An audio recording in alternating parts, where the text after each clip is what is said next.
قبل از همه باید گفت که خوشبختانه یا متاسفانه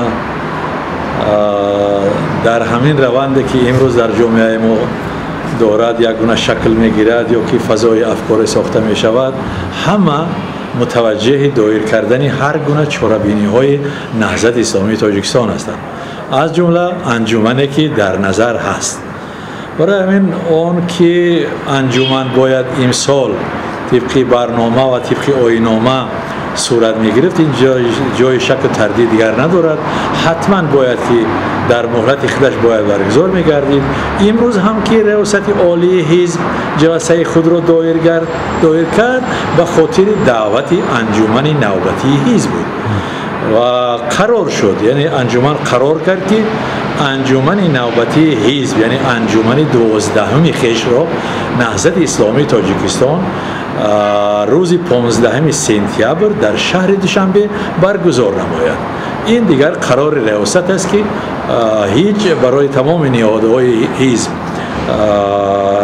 قابل قبول میتوند باشد و ترتیب و انتخاب یا که انتخاب کردن وکیلان رو در همین زمینه قراری که ریاست عالی قبول کرده است آنها معین میکنند و وکیلان خیش رو به انجمن میفرستند.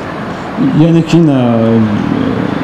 تنها در یک مسئله بررسی شده نه، البته که ریاست همین مسئله بود. ریاست برای دعوت شده بود به خاطر دعوت انجمن نوبتی حزب و خود انجمن جزئیات علاهده دارد که او ضرورت گفتنش نیست، ولی خود مسئله که در انجمن بررسی شد، در ریاست عالی بررسی شد، تنها دعوت انجمن، ترتیب و شکل دعوت کردنی وکیلان.